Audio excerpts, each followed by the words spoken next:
వారంతా పేద మధ్యతరగతి కుటుంబాలకు చెందిన వాళ్ళు. హైదరాబాద్ లాంటి మహానగరంలో ఓ గూడుంటే చాలన్న భావనతో ఏళ్ల తరబడి కష్టపడి కూడబెట్టుకున్న సొమ్ముతో స్థలాలు కొన్నారు. కానీ వాటిని గద్దల్లా తనుగుపోవటానికి రెడీ అయ్యారు భూ బకాసురులు. దీంతో సతీష్ హౌసింగ్ కోఆపరేటివ్ సభ్యులు తమకు న్యాయం చేయాలని ప్రభుత్వాన్ని కోరుతున్నారు.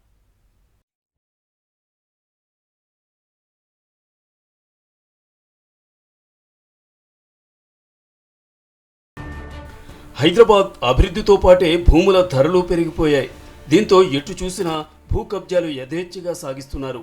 ఒకరు కొన్న భూమిని మరొకరు ఆక్రమించడం, ఒకే భూమిని ఇద్దరు ముగ్గురికి అమ్మడం వంటి ఘటనలు గ్రేటర్ చుట్టూ సర్వసాధారణం అయిపోయింది. అవినీతి అధికారులు, రాజకీయ నేతల అండదండలు చూసుకుని అక్రమార్కులు బరితెగిస్తున్నారు.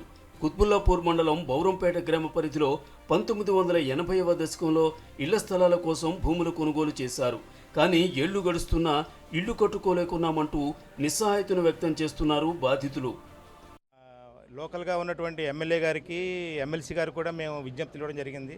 వారు కూడా సపోర్ట్ చేస్తున్నారు, అలాగే పోలీసు వారు కూడా సపోర్ట్ చేస్తున్నారు.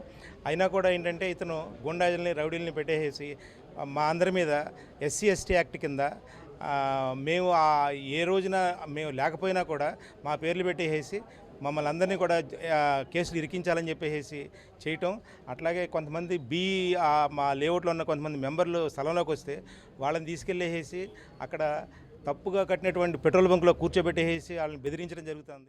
కుత్బుల్లాపూర్ మండలం బౌరంపేట గ్రామ పరిధిలోని 240 నుంచి 269 వరకు ఉన్న సర్వే నెంబర్లోని 310 ఎకరాల్లో దాదాపు 15 లేఅవుట్లు వెలిశాయి. ఇందులో సతీష్ హౌసింగ్ సొసైటీ ద్వారా 800 మంది, GPR హౌసింగ్ ద్వారా మరో 500 మంది ప్లాట్లు కొన్నారు. కానీ అక్కడి 2 లేఅవుట్లలో 19 ఎకరాలు తమ భూమి ఉందంటూ యాదగిరి అనే వ్యక్తి దౌర్జన్యం చేస్తున్నాడని బాధితులు ఆవేదన వ్యక్తం చేస్తున్నారు.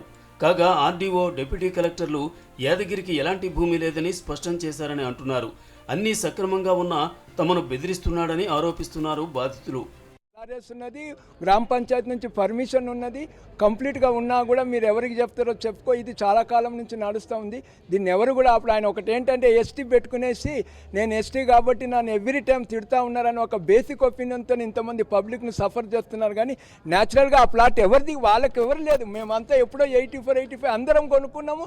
పర్మిషన్ LRS వచ్చిన తర్వాత ఈయనకేం హక్కు ఉందండి నాకు అర్థం కాదు. HMDA నుంచి మేము తీసుకున్న తర్వాత పంచాయతీ దాని పర్మిషన్ ఇచ్చినప్పుడు MRO క్లియర్గా చెప్తున్నాడు వాళ్ళ దగ్గర ఏ రకంగా ఉన్నా కూడా ఏం కన్వే చేయొద్దు అనేసి కూడా చెప్పినా కూడా వీళ్ళు ప్రతిసారి పబ్లిక్ను మాత్రం నానా హింస పెడుతున్నారండి. చింతల యాదగిరిని ఆ సుధాకర్ గారు ఇప్పుడు దౌర్జన్యం చేస్తున్న వారెవరికి తాము భూములు అమ్మలేదంటున్నారు గత భూ యజమానులు. ఆ భూమి తనదేనని చింతల యాదగిరి ఎలా అంటున్నారో తమకు అర్థం కావడం లేదంటున్నారు రైతులు.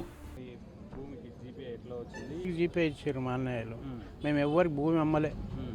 తర్వాత ఈయన దొంగసాటున పట్టుకొని రికార్డ్ చేసుకున్నాడు. కోట్లనే మనకు తెలిసిన యాదగిరి అని మాకు తెలియదు, అంతవరకు ఏం తెలియదు ఆయన సంగతి. అది ఏమంటారు అంటే ఎప్పుడన్నా మీకు అసలు ఆయన కలిసి వచ్చి డబ్బులు ఇవ్వడం ఎప్పుడు కాదు, కోట్లనే కలుస్తుండే. అడ్డంపొడుగు మాట్లాడుతుండే మోటుగా, అడ్డంపొడుగు తిడుతుండే. ఇక మాకేమో డబ్బు లేదు, ఎవరి తానికి పోయినా మాకు సహకరించలేరు. అది పరిస్థితి. కేసు నడుస్తుంది ఇప్పుడు కూడా. మీరైతే ఈయన ఎవరు ఆయన యాదగిరికా మేము అమ్మలేము, మేము అమ్మలు అంతా దొంగ డాక్యుమెంట్ చేసుకొని కథ నడిపిస్తుండు. మరోవైపు GPR హౌసింగ్ వారు కూడా ఇబ్బందులకు గురి చేస్తున్నట్లు ఆరోపిస్తున్నారు బాధితులు. వారిపై పోలీసులకు కూడా ఫిర్యాదు చేశామంటున్నారు. చెమటోడ్చి కూడబెట్టిన డబ్బుతో కొన్న భూముల్ని కబ్జా చేసేందుకు యత్నిస్తున్నారని ఆరోపిస్తున్నారు. ప్రభుత్వం స్పందించి తమకు న్యాయం చేయాలని కోరుతున్నారు. భూ సమస్యలు అధికారుల దృష్టికి వచ్చినప్పుడు అన్ని విభాగాలు ఒకేసారి స్పందించాలని కోరుతున్నారు బాధితులు. ఇప్పటికైనా ప్రభుత్వం స్పందించి తమకు న్యాయం చేయాలని బాధితులు డిమాండ్ చేస్తున్నారు.